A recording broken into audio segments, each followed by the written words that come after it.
Recording in progress. Recording in progress. Actually, she's changed it. It was, this meeting is being recorded. So now it's like, recording in progress. How many million people have heard that? And went, Peter. Hey, Peter. Hey, Peter. They're recording the meeting. Is that your Lois? I was better at saying, do you know what? We won't. I'm terrible at accents, impressions, everything. I'm okay at stuff. I can tip on them. You are better. We've tipped on this. We have tipped on this, yeah. And we've seen that wasn't a bad Lois though. From Family Guy. When I said Peter.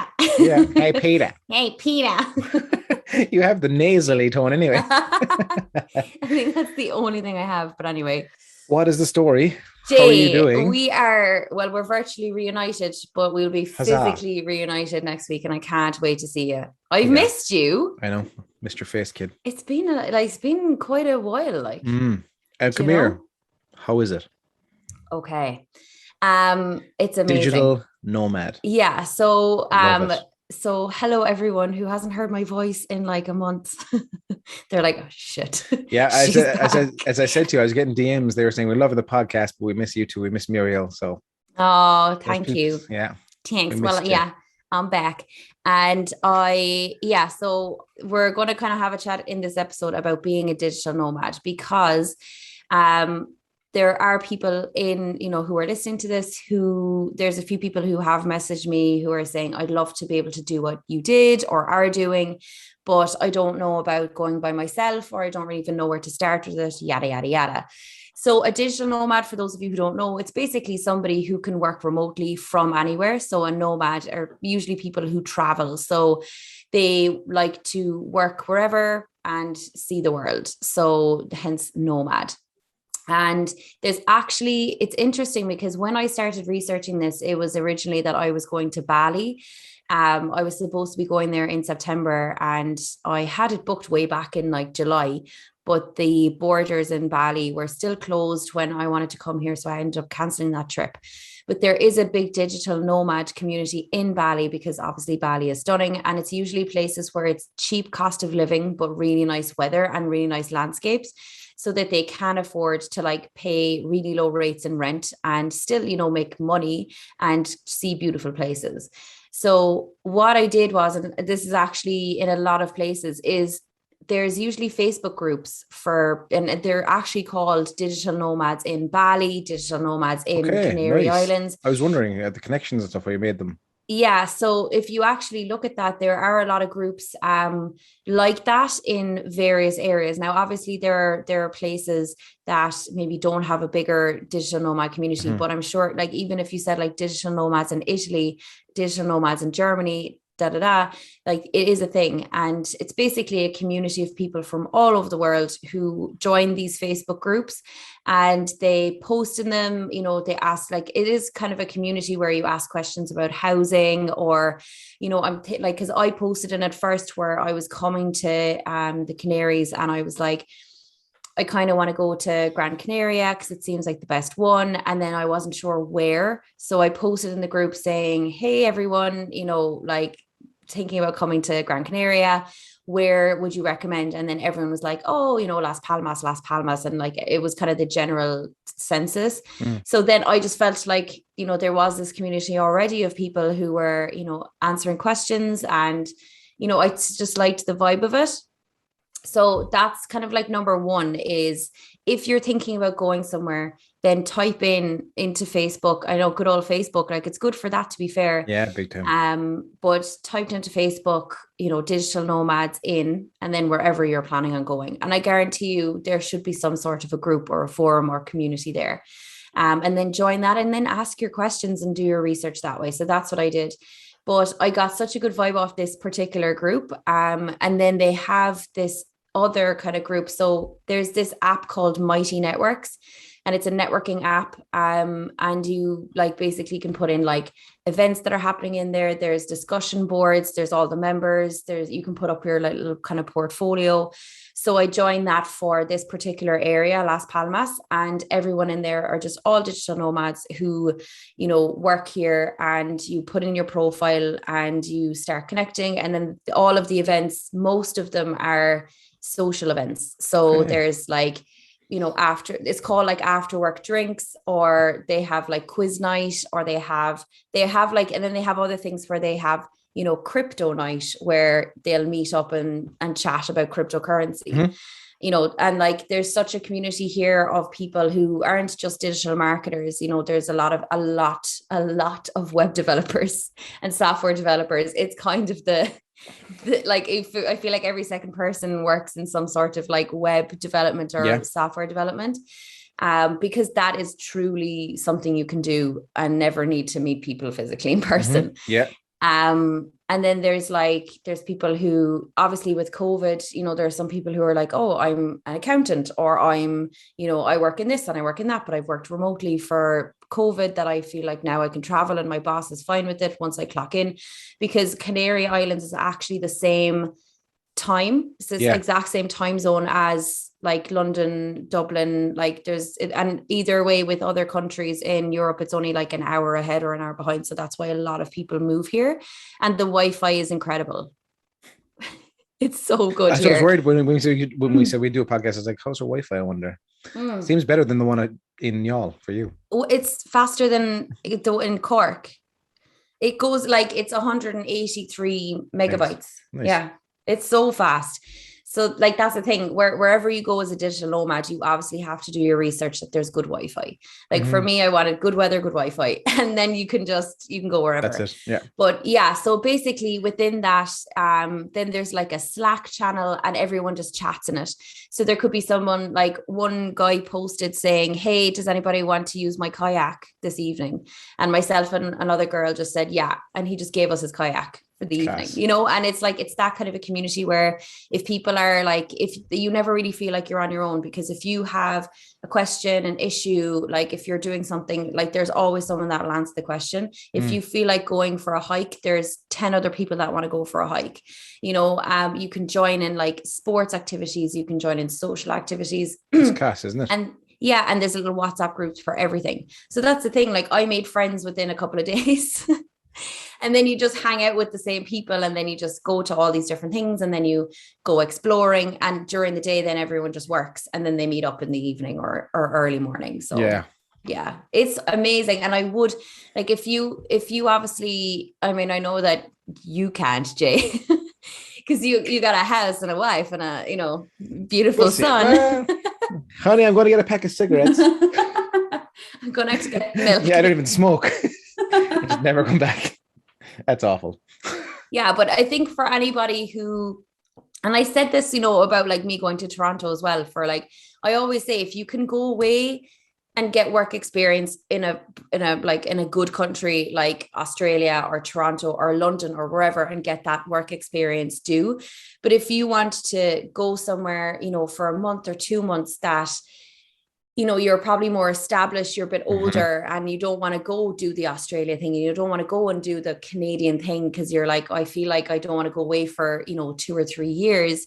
You might just want to experience working, in an environment that is different to home, or is different to like a lot of people do it because of the weather, right? And they want to travel, but they maybe can't afford to take time off work or whatever. Like, this is a great option, and it's very affordable. Like, there are places even where I am that, you can rent places for relatively cheap, and the cost of living here is also quite cheap. So, yeah, it's like, it's great. Even for people in my scenario who have young children, it's still quite feasible, because if they're in Montessori or whatever, you can still go for 5 weeks or 4 weeks. Have your partner and your child go off the beach while you work for the day. Do you know what I mean? But that's it. There's people who've come with their families, or there's people who've come with their other halves, and they're just doing their thing, I just think, it's like, it is probably a little bit better when you don't have, like, if you're coming for like a few months, it's better when you don't have those attachments, or like a house back home. But I just left my dog in my car. Yeah. But I do miss my dog and my car. But like, silver lining at COVID, like, it's a whole new world in this scenario. Like, It is. And the thing is that most of the people that are here are people who hated being locked in COVID. And like you do, obviously, like you can be quite shy and still come here and make friends, you know, but I feel like a lot of people who are in these groups are a little bit more like social butterflies.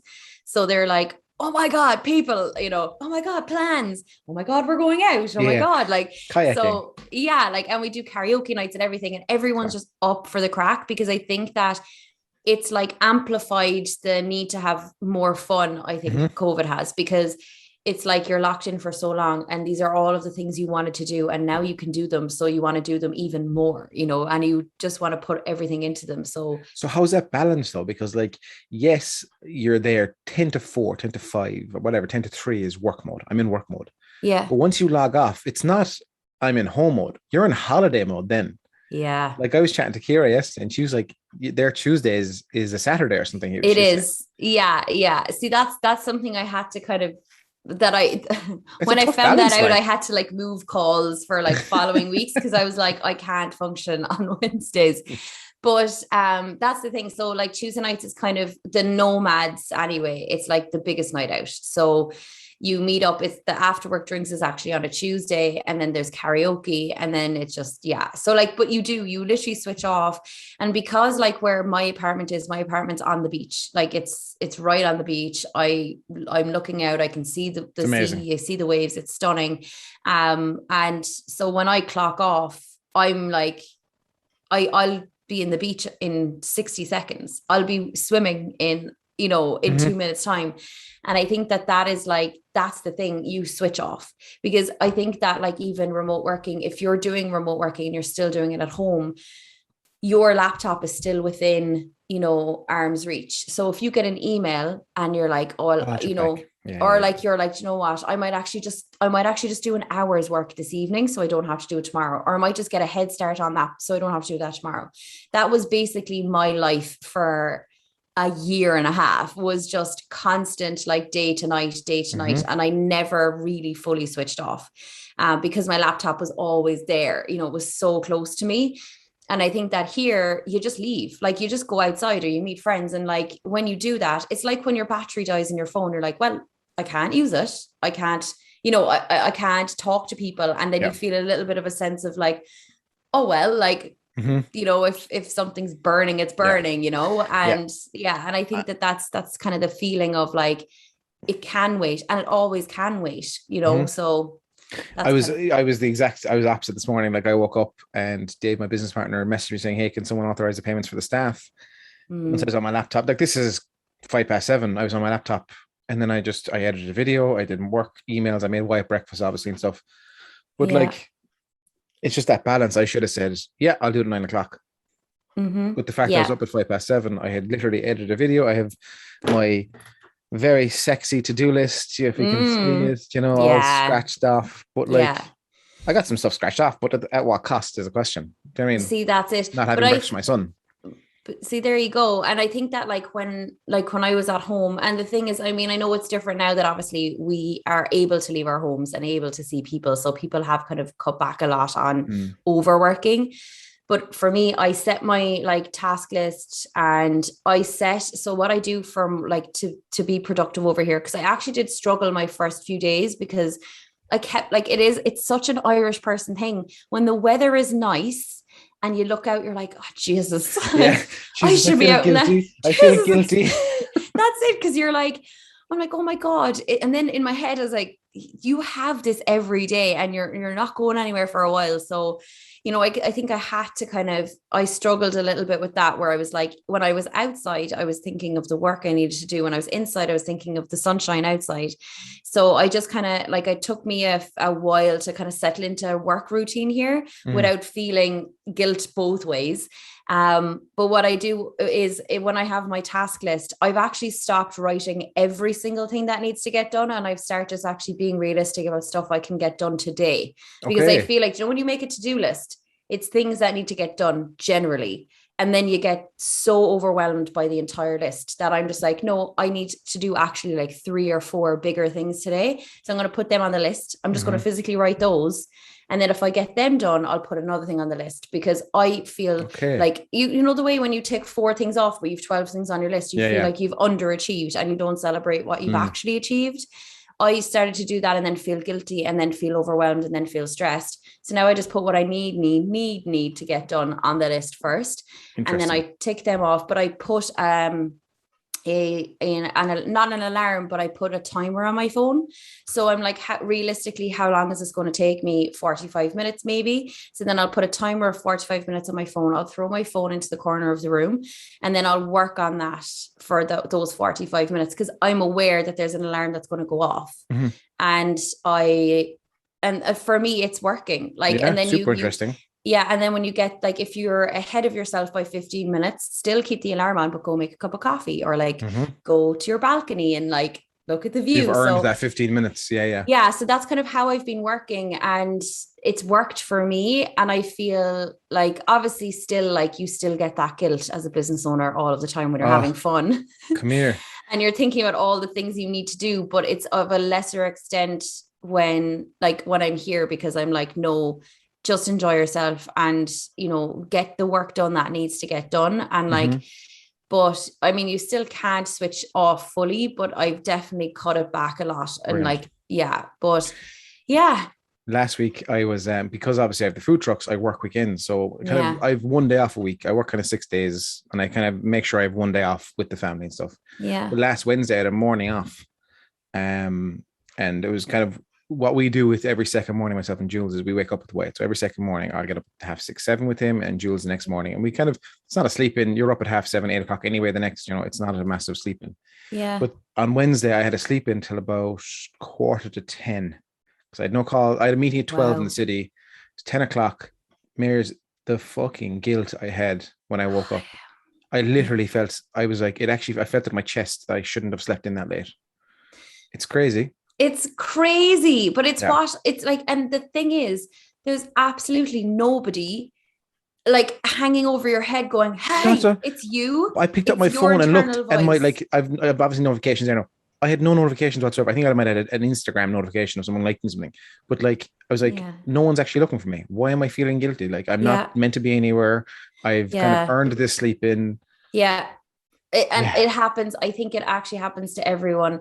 And that's the thing. It's like, I think as a business owner, I've learned and I've accepted that there is just a constant guilt, a fear of, or a feeling of guilt. And I feel like parents get that all the time. It's kind of like this weird constant feeling of like guilt about something that's like to do with their kids, even though it mightn't be anything, but it's just this feeling of like, I should be doing something, you know, and it's weird. So I think that it's like, it's just something I've accepted now. I'm like, okay, it's like, it is what it is, but it's just how you kind of deal with that, and like how you kind of process it. Because I think before, that's when like things like imposter syndrome can kick in, and where you might open Instagram and see like somebody who does similar work to you, and they're already, you know, on a bus to Dublin, or they're already en route to like a big meeting, or they're like doing something, and you're like, wait, I should be up then, or I should be doing this, you know. And I think that that's when imposter syndrome can feel worse. And then you start doom scrolling, and then you start feeling like, oh my God, I'm not doing enough. And it's just, it spirals. So it, like, I've kind of learned a little bit more of how to deal with that now, and just stay in your kind of in your own space, and just try not to make yourself feel too guilty. I've changed up my routine somewhat. Just to kind of contrast yours, what I do is Monday, Tuesday is client acquisition and client relations. So I would like meet people, chats, this kind of stuff. Yeah. Do meetings with other businesses, like obviously my trucks and stuff, that stuff. Yeah. Wednesday, Thursday then is client work. So artwork, editing, all that kind of stuff. And then Friday is like a wild card. So whatever happens Friday is kind of, I'll meet you Friday. I can do you Friday. Like I can meet you Friday, like whatever it is, you know what I mean? But it seems to be working. So what I'm doing is like Monday, Tuesday, I'm in row. I'm kind of in meeting people, shaking hands, saying hi, catching up on emails, all kind of stuff. And then Wednesday, Thursday, I try and work from home because I'm in my office. I kind of feel more creative here in like, and you're not kind of distracted then by it just the like chat. don't get me wrong, I'm obviously very creative in raw as well, but it's just when you're editing or you're kind of, if you No, I have something know. to edit out, if you're creating something, obviously raw is great to be in, but I know. yeah. No, I feel like when something requires your full concentration, like editing, or for me, it's campaign creation, Hmm. or VAT returns. I need to be in a space where it's like just me and the laptop and my ability to go insane. Yeah. Yeah. So But yeah, yeah. like it sounds like something. Do you think you do this annually? Do you think is it something would you move away? Would you go live that life or do Cork is home or Oh no, well I've done Toronto for like 4 years. So I've done the whole living away for X amount of years, working, da da da da da. But like Cork is home, you know that. You know yeah, I yeah. love my count, love me Mm-hmm. county, like, Love a pint of but Beamish like no, pint of or Murphy's. Well, Murphy's, sorry, yeah, Murphy's. but pint of Guinness now. I actually prefer Guinness than Murphy's, weirdly. But anyway, um, but that's the thing, like Cork, like Ireland to me is home. Like it's always been Ireland. That's why I moved home from Toronto, is because I was like, no, Ireland, like I need to go back. I need to move Mm. home, da da da da. However, this is such, like, it was so easy and seamless to come here and to work and to meet friends. And the Nomad group is a network as well, like videographers, photographers, like other people who work in social media. So like I've made connections as well, that like, and like one or two people I'm like, oh, we could maybe team up for a project down the line, so on and so on. So it's not just go out, drink, whatever. It's Mm-hmm. also network with people who you might work with in the future. But anyway, so I definitely think it's something that I could come back to, especially because like a lot of the friends I've made here, some, like most of them are actually people who are here for a long term. So I'm like, oh, I can come back and see these people again. And Mm-hmm. it's nice, Yeah. So yeah, so I definitely think it's something that I could slot back into, especially like the kind of winter, the colder months, because it stays like, sure, Yeah, of today course. it's like 26 degrees and Hmm. it's Class. Fucking and it's overcast and like sunny. 7, not even fucking 15 degrees, but sure, look. Yeah, saws. But that's it. And like it's just, I think it's just like, it's very doable. And I think if you're like the kind of people it's not for, though, is like, obviously you need to be comfortable in traveling by yourself too, right? Because yes, there is a community and a group here, but you kind of need to be okay with, coming to places on your Yeah, of own and course. being able to like travel by yourself and To feel not, safe and just to understand yeah, the yeah, dangers as well. because Like, and you still, I mean, obviously you go to meetups, but you have to get home yourself, or like mm-hmm. if you live by yourself, then it's, you're by yourself. So I think it's just that you need to be comfortable that way, and you need to be kind of confident as like, someone who will feel safe or is streetwise, Mm-hmm. to certain things. It is a Have safe common sense about place. it. Yeah, yeah. Yeah, it's a safe place, but you still kind of have to have your Of wits about you course. at the You same have to look time. after you, like. Yeah. But or like also, if you are that person who needs to always be around people to work, or like that, need, like if you're very bad at working when, like in the summertime, for example, in Ireland, if you struggled to work in the heat or Mm-hmm. in the sunshine and you got nothing done and felt like crap, like don't do this, because you're going to be like, oh, I've spent all day at the beach and Yeah, yeah, I've missed all of my calls, yeah, So, yeah. but other than that, like it's definitely something that's doable. You can always come for 2 weeks and then go home and then maybe come back for longer. So, Class, yeah. yeah, it's definitely a thing I would recommend to people who just want to try something new, somewhere new, and it's yeah, it's stunning. But I am, like, I keep saying all the good things about here, but I am actually excited to come back home now. Yeah. Cork to me is home, but I just feel like an extra bit of energy for my own company, because I think that before I left, like I was so close to burnout for so long, I think this year, because I was burning the candle at both ends, like with everything that I was doing, and obviously lecturing as well. I took on more modules and all this stuff, so I was constantly working, and I was so close to burnout that I had to like have a word with myself and go, right, cut it back a little bit. So that's why I took this semester off lecturing.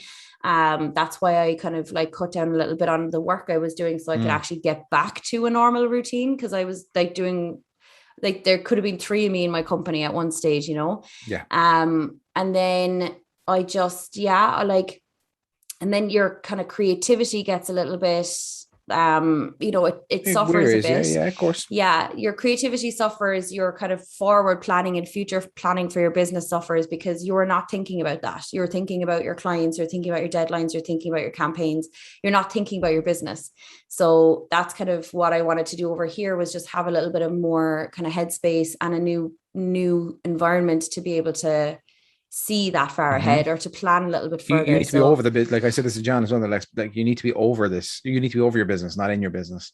Yeah, It's exactly. super important. Like, yeah. So I've had time to kind of think, and I have a bit more clarity, and that's why I'm kind of excited to get home and just get a few more, like just kind of make things happen a bit more in areas that I wanted to, but couldn't see how it would work. And now I'm like, I feel more clear, and I'm like, that's what I'll do about that. And like, that's how I'll do about that. And yeah. so I'm excited about that. And obviously like to see my friends and family again. I think my friends are literally like, so when are you coming home? Yeah. What's going on? Come back. People were freaked. You booked an extra week. I know. They saw that coming. They knew that would happen. Like my mom was like, she thought I wasn't going to come home. She was kind of half preparing herself for me being like, see you in 2022. Yeah. I was surprised the Airbnb was still free. Or the apartment. It was only free for literally like the following 8 days. So that's why I took up like a week of that. And they were delighted, and they gave me a really good deal because they prefer like long-term stays in this particular apartment. So they had another long-term stay, but then there was that week in between. So I was like, So I messaged them and I was like, hey, sup girl? Thinking about staying for another week. And then they gave me a really good deal. So yeah. How are the men over there with the beards? Speaking of beards. Oh yeah.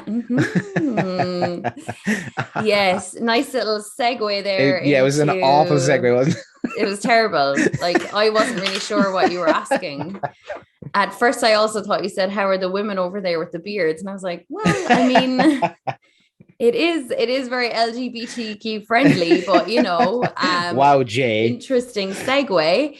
But no, so yeah, beards. Let's talk about our sponsor, the legend that is West Cork Beard Company. Yes.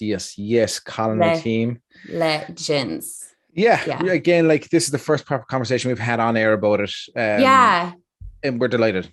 Like, absolutely. And that's the thing. And like I was saying, like, I know I don't have a beard, so I physically can't test the product. But I have, I've actually been doing a little bit of research. So when we found out, obviously, who our new sponsor was, I sent some very interesting messages to all of my friends with beards. And I was like, don't be insulted, but you are a very hairy person, and I want to ask you a couple of questions. So everyone was like, there's a way that you can phrase that better, Muriel. Yeah, you could have phrased that better. Yeah, I'm not insulted at all. So I actually asked a couple of questions to some people, and I was like, are you using products? And if you are, what are you using? And what actually makes you buy a product like for your beard? So, interestingly enough, a couple of people said that they're currently not using products because they said that the products that they were using were actually making their face. No, as in they just said that their face felt really shiny after it. Okay. And they didn't like that feeling. And then another person said that they felt like whatever they were using, don't worry, I asked them what they were using, and they were not using West Cork Beard Company products. So, this is why they were like, I don't use any products, because they had a bad experience with them. Yeah. But they basically said that it felt really like that they felt it on their face. Like it was like, it was almost like stuck like in their beard. Like it's like they, like one or two said it was like wearing hair gel in your beard. It was like you're in wax in their beard. Yeah. Yeah. So they said they hated that feeling of like that there was something in their beard. And then another one, said it made their face feel really shiny. Maybe they'd had like naturally oily skin as well. And they just didn't like that shiny feeling. And then others use like beard shampoos. They're like, oh, like another guy has like a full-on routine that I was like, oh, what? You need it, like, and not to stereotype, right? But this lad has like a beard and like he's the kind of lad who'd be like, come on, we'll go for a pint. And he's like, yeah, so I use like shampoo and then I use like this. Like he has a full You're on like, the hell? I was like, what? Because I was full on expecting him to be like, beard products, what are they, you know? And he was like, yeah, so I have like a bar in the shower, and then I have like a shampoo wash, and then I have like a little beard comb, and I have my beard oil and all this stuff. And I was like, oh wow, like full on routine. But interestingly enough, and this is like, I would love for like people who, you know, follow us who are, you know, hairy, to let us know. But they said that a lot of the products that they use were gifted.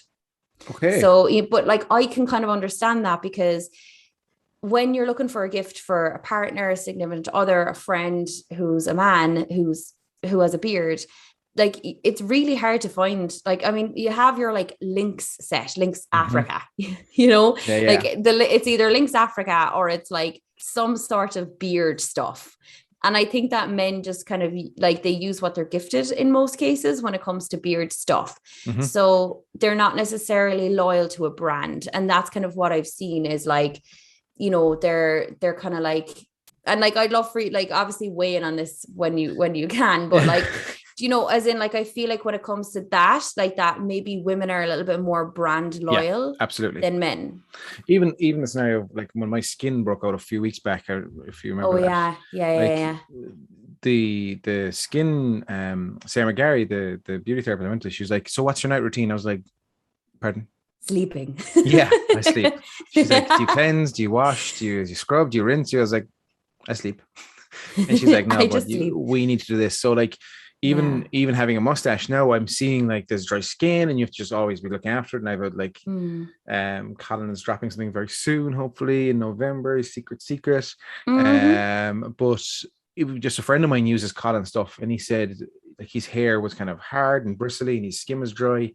And then he bought, I think he was gifted a set with the brush and the oils and stuff. And he said his partner said it was just some difference to give me a hug or something, that it wasn't spiking his face. It was soft. When he put the kind of the beer balm in, it was a matte look more than a shiny look, like, and he could shape the beard. So nice. See, that's the thing. It's like if you have a partner and you have a big, dry, bristly beard, it's like kissing sandpaper. Yep. And like it can actually affect like the your girls. Skin. Yeah, exactly. Like it can affect the girl's skin, and like you can break out because your partner's beard is like literally like a bristly, it's like one of those like Brillo pads. You could clean a saucepan with their beard, like, you know. Yeah. Oh, we've just had lasagna for dinner and soak that there for 10 minutes. We're gonna need you. We're gonna need your beard on this dish. So yeah, so I think like definitely it's an interesting one. I think we can, I just like I've been kind of doing a little bit of that research because I think it's interesting to, obviously I know like brand loyalty and like men, it's not like, I feel like brand loyalty is there for like shaving, you know, like you have your razor and then you're kind of loyal to that razor because you get blades for it, right? But so, you know it works. Like once a man knows, in my experience and general opinion, once a man finds a product he likes and works well and is quite affordable, he's in. He's loyal. That's it. He's in. Like, it's just we're not difficult creatures, Muriel. You know, we just like. I know, but at the same time, when it comes to things like these beard products, that it's very much like if you're given a gift box, then you're just going to use it, you know. And I think that like as women, you know, if we have our skincare routine, right? Like, and we have products that we buy over and over and over again. And then if our like boyfriends or significant others are like, here's a set of Neutrogena, you're like everything, and you're like, get that. And like, not that it's new, like I know people who use it, but if you're not used to it and your skin's not used to it, you're like, what did you buy that for? Like, you know, like who's going to use that? So it's an interesting one, whereas I feel like men are like, oh, sound, thanks. Cheers, kid. Class, I'll use that, you know. Colin does have, you can go to the shop on his website, westcorkbeercompany.ie. He does have a gift sets for Christmas, men's sets, brushes, balms, oils, all made in Clonakilty, all Irish made, all local produce. Make sure to check him out. And Colin, thank you again for sponsoring Bud. Cheers, Colin. I'm not doing headlines. I'm not doing pro bonos. I just wanted to catch up with you. I wanted to find out how life is. So Yeah. that's all it is this week. And we'll get you back in studio next week. Yeah, I know. I literally today, as we're recording, it's a Thursday and I'm flying on Monday. So I know. Soups Benz. I know. Lots of activities to do before then. I'm going surfing on Saturday. Class. I'm going to get more kayaking in. Going to go to. They make this weekend like the last weekend. Oh, yeah. Well, I feel like every week or every day I'm like that. Air. Like, all I do today is some beach yoga, which is class as well. Sounds amazing. Oh, namaste, Jay. Namaste. Namaste. But yeah, yes. No, it was great. It was great catching up. And like that, if anybody has questions about being like a digital nomad or, where to get started or like just general advice on traveling solo, pop us a message and you can get us on I'm the happy to Instagram or Facebook or happy to answer. So Class. Yeah. Guys, thank you so much for listening. We appreciate your time. Hope it helped. Hope you're thinking, do you know what now? We've really helped some people and we've made other people really jealous because they're like, fucking Muriel, I have to fucking stay at home. It's okay. I've already gotten it from people where they're like, I'm so happy for you. Go on. Enjoy the rest of it and we'll see you very soon. Okay. Bye.